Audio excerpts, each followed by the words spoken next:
Abyssal Murmurs.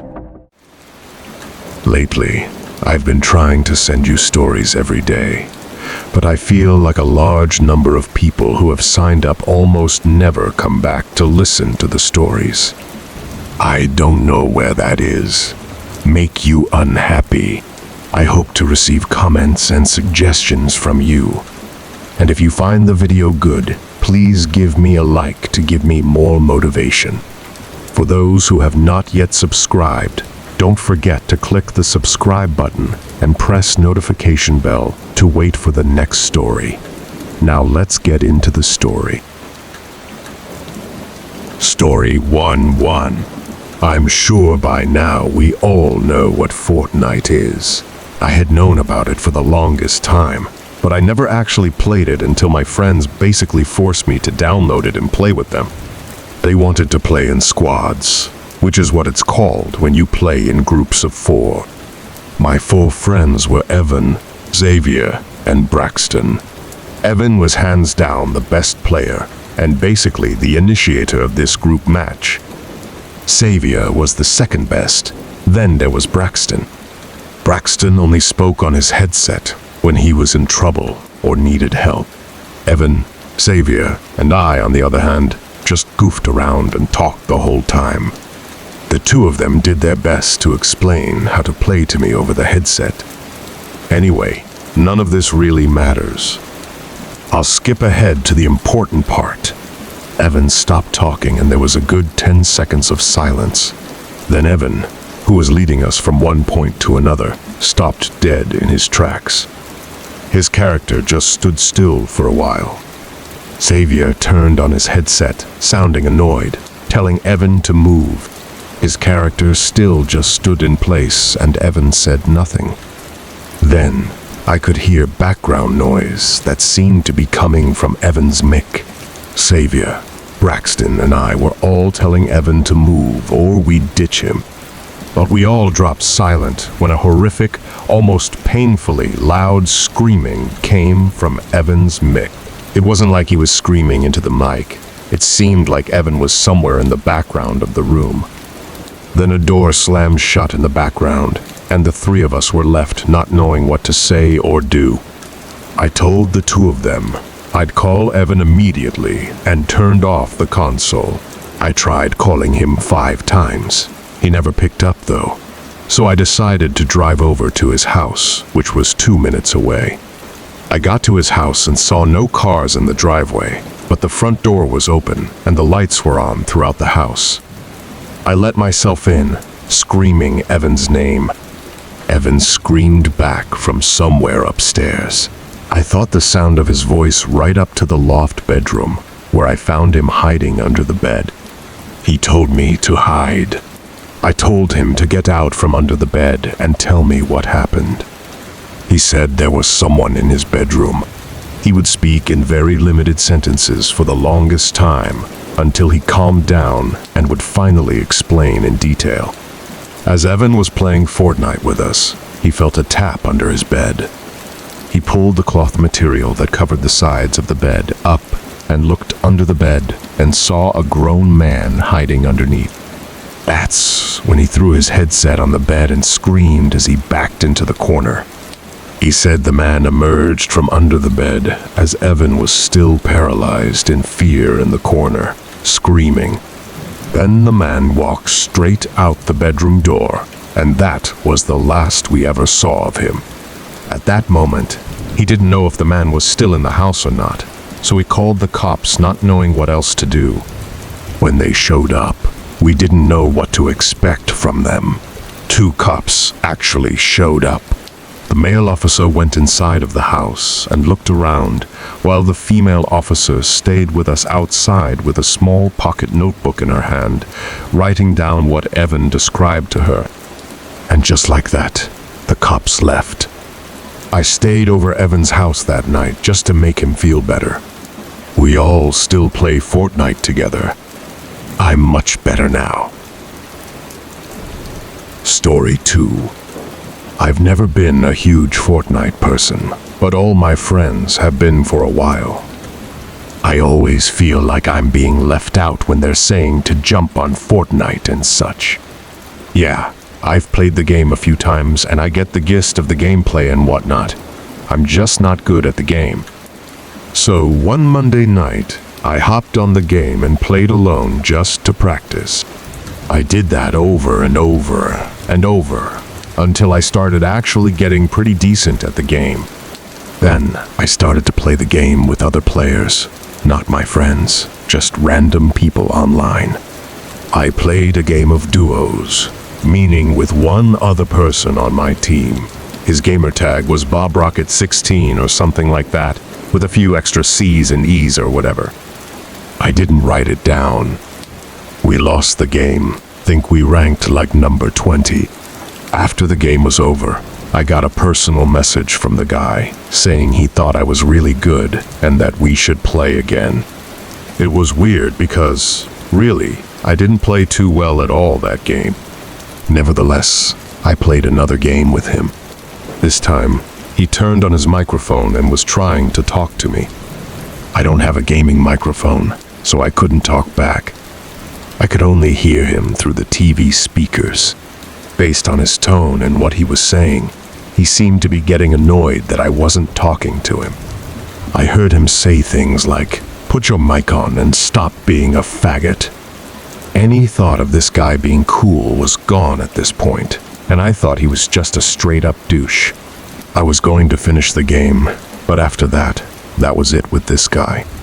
He kept saying stuff, most of it incoherent simply because of my distance to the TV and the noise of the actual game itself.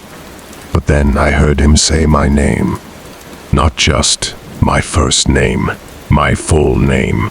When I heard this, I panicked and thought to myself, wait, is my real name displayed on my profile? But I realized, no, it couldn't be. The guy kept saying things over the mic, but I wasn't listening at this point. I went over to the console and turned it off in a panic. Just knowing that the sound of the guy's voice was gone now made me sigh in relief. I texted my friends and told them about it. They all seemed to think it was funny, typing their lols and LMAOs and whatnot. I put my phone down on the desk as I went on my laptop. The phone vibrated again. I expected it to be one of my friends, but it was an unknown number. The message was hi, and then my full name. I typed back, "Who is this?" The typing bubbles with the 3 dots came up for the longest time. I waited anxiously to see what this person was going to say. The message was, "Is this your address?" and then my actual address. I once again typed, "Who is this?" and then I lied and typed, "No, that isn't my address." The person never responded after that. I started accusing my friends of fucking with me. They all swore they had nothing to do with it though. Low-key, I didn't believe them, but I didn't bother feeding into it. I figured, if it is them, the more reaction I give, the more kicks they get out of it. I went to bed, ignoring my friends. I woke up to something. I was almost positive I heard a noise. You know how sometimes a sound will wake you up, but you don't know what the sound was because you weren't awake yet to hear it. Well, that was me at this moment. I sat up, looking around my room as anyone naturally would. My whole body jerked in startlement as there was a set of knocks on my window. Instead of looking to see who was out there like a man, I ran like a coward out of my room and to the nearest bathroom where I locked myself in. There were no windows in that bathroom, so I felt safe. I actually fell asleep in that bathroom, and when I woke up, I texted my friends again, telling them all to go fuck themselves. They all got a kick out of it, but when I saw them in person, they seemed pretty genuine when they told me they had nothing to do with it. To this day, I really don't know if my friends were pranking me, or if that guy who I was playing Fortnite with actually somehow got my information and came to my house. Story 3. My 10-year-old son, Chris, had been playing that Fortnite game all day, every day for the past few months, and it had been driving me insane. I would scream at him to go out once in a while, but instead, all I heard was that sound of that bus honking its horn every 10 minutes and constant gunshots coming from his room. Eventually, one night, at like 9 p.m., Chris came out of his room and shouted out to the kitchen that he was having someone over. I angrily asked him who. He said, "Some guy from Fortnite who lives around here." A fuse went off in my head as I heard this. Apparently, he invited over some random person he was talking to on Fortnite. When I asked him how old, Chris shrugged his shoulders and said, "I don't know. He sounds kinda old."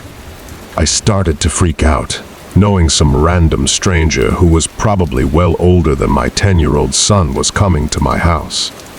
I locked all the doors and turned on all the porch lights. I told Chris to just keep playing his game in his room and not to talk to anyone else. I waited around by the windows until a car pulled up in front of my house. It stopped and the headlights turned off. The door opened, someone came out and started walking up the pathway to my front door. I felt like my heart dropped into my stomach when I saw some middle-aged man, probably 40, mildly overweight, step into the light and then up the stairs to the front door. He rang the bell 3 times. I ignored it. Then he started pounding on the door for a bit. I ignored that as well. He walked down the stoop, looking up through the windows as he walked down the pathway. I made sure he couldn't see me. I thought for sure he'd go to his car and leave, but he went around to the side of my house, out of sight from the windows. He was actually going to my back door. I heard from around back the door being nudged as he clearly tried to open it. I stayed put where I was. There were no other entry points to the house, so once he gave up, he would surely leave. When the noises from the back door stopped, I waited for 5 minutes in the kitchen until I thought it was time to check. I wanted to hopefully get a look outside, so I shut the lights and lifted the blinds in the kitchen. There was the man's face, 2 inches from the glass, as he looked into the kitchen. Or rather, he now looked at me. I screamed with a shake in my yell that I was calling the cops. I think that scared him off because he walked away, and I watched as he got in his car and left. I didn't call the cops though. Instead, I marched right to Chris' room and scolded him. I grounded him for 2 weeks for endangering not only the household, but himself. That meant no video games for 2 weeks, and after the 2 weeks, he would have to go 2 months without access to his wireless headset. Now that the 2 weeks are up, he's back on the game. I get sick to my stomach thinking about what would have happened if I wasn't home. Thank you for always supporting the channel and welcoming its videos. Wishing you good health, and remember to subscribe to the channel to achieve 1,000 subscriptions.